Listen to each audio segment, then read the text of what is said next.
Take a young adult ministry centered on fostering a welcoming atmosphere and combine that with an organization whose mission is to serve the marginalized and overlooked. The result?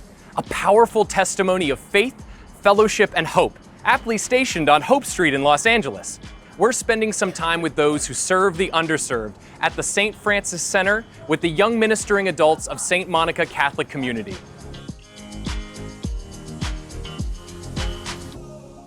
The folks at St. Francis Center welcome strangers through their doors every day.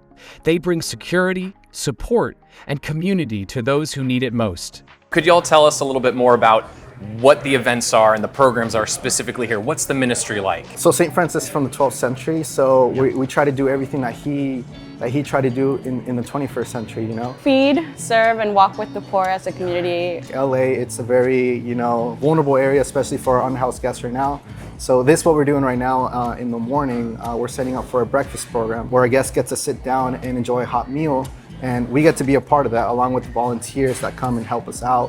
When it comes to volunteers, daily it can be anywhere from 3 to 30 a day. Wow. There are days that we have 2. Yeah. And we always power through. It's a really good team. Yeah. But there are days that we have groups of 30 people, if not more, which is nice because if that happens, we can give some to Brother Victor, who handles the clothing for the unhoused. So it's just like stuff like that we have volunteers help with. Founded by the vibrant community of St. Monica's Catholic Community in Santa Monica, Young Ministering Adults, or YMA, volunteers monthly at the center to bring a bit of hope and kindness to our brothers and sisters in need. Rachel and I are on the Peace and Justice team for St. Monica's Young Ministering Adult group. Okay. It's called YMA. First of all, how'd you get started with YMA? How'd that connection happen? When I first started with YMA, I wanted to get involved with the service side. Yeah. And the first event I went to was at St. Francis Center here. Everyone was so friendly and nice and welcoming. A lot of the community here is driven by their wanting to serve. So that's so cool.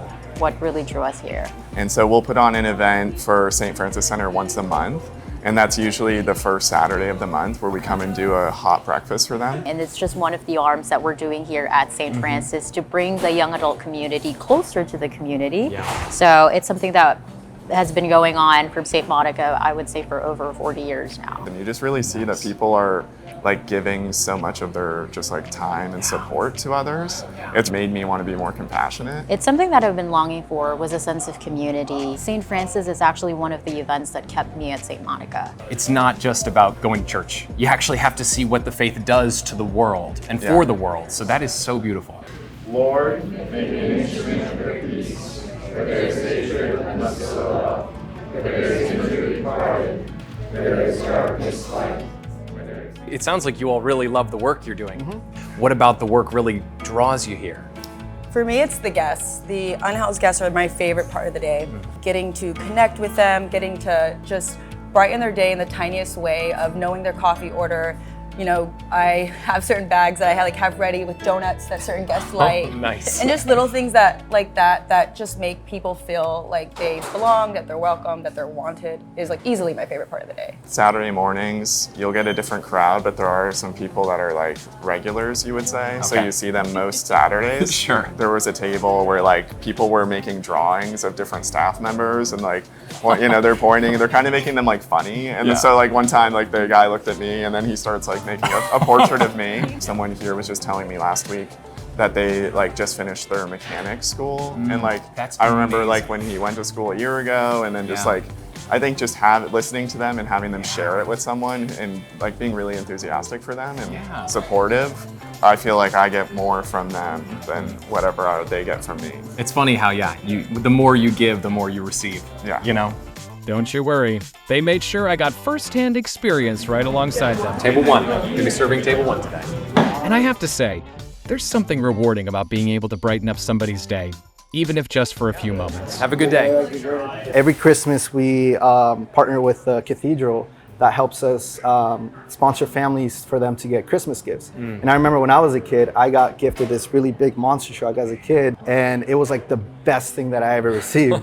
Now to be able to do that every single Christmas, to partner with them, it's like a full circle moment again, because I've been in those shoes, and now for me to be able to help those families. It's like the best thing ever. We had a mom come in. She had 2 young kids, and her kids were so happy to see apples. And I can't forget that day because they were just so happy. He was like, "Mom, I see apples," and he was just so happy for the apples. That's why I stay here, because I just love seeing their eyes light up. I was sitting next to our guest, and at first he was a little taken aback, like, "Why are you here?" Yeah. And you just start to warm up with them, and then after a while, I just sat next to him, started eating.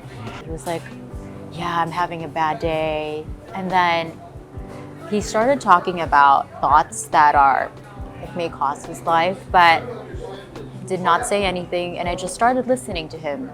But that conversation gradually transformed into, "You know what? I actually want to eat at the seafood place. You should try it."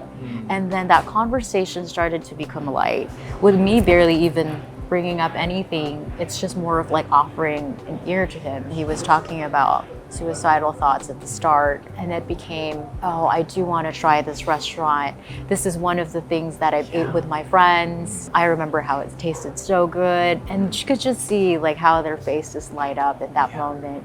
By serving those in need, they're not the only ones changing lives. It's the interactions with their guests that have impacted many of the volunteers so much, and encourages them to live life with an outlook of hospitality, service, and gratitude. How has working here impacted your life?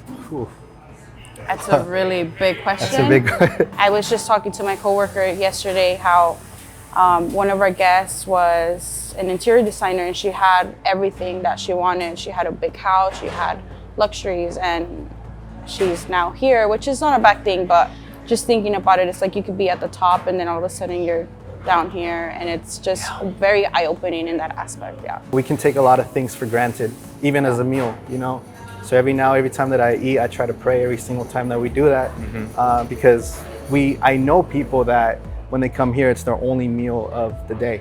I need to be grateful for the things that I have, like even having a home. Life's so difficult, it's so hard, and being able to give rather than take sometimes just makes life a little more bearable. It gives you a chance to see the good when sometimes you can see a lot of bad in the world. Even when it's hard, and sometimes the job can be very hard because you can only do so much for the guests. Being able to do even that, again, every day makes life a little lighter. How does hospitality have a role in the ministry that you do, both with YMA and then YMA with St. Francis Center?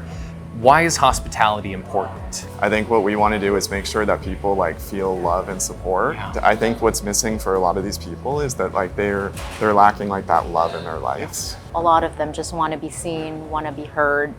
And sometimes all they need is for you to sit down and listen to whatever they want to say. And it's so simple. Yeah, that's beautiful though. It's beautiful. It's something that you just want to be there for them. Hospitality, the center itself, where we're all here to do that. Yeah, when guests come in our door, it's just simple hello, good morning, making them feel like they're welcome, they're part of us as a community. We know guests how they like their coffee, for example, if they like just sugar or just black coffee, stuff like that. They feel seen. They feel like these people care about me and they're taking the time to actually get to know me. I think that's exactly it. Kindness, feeling wanted and welcomed.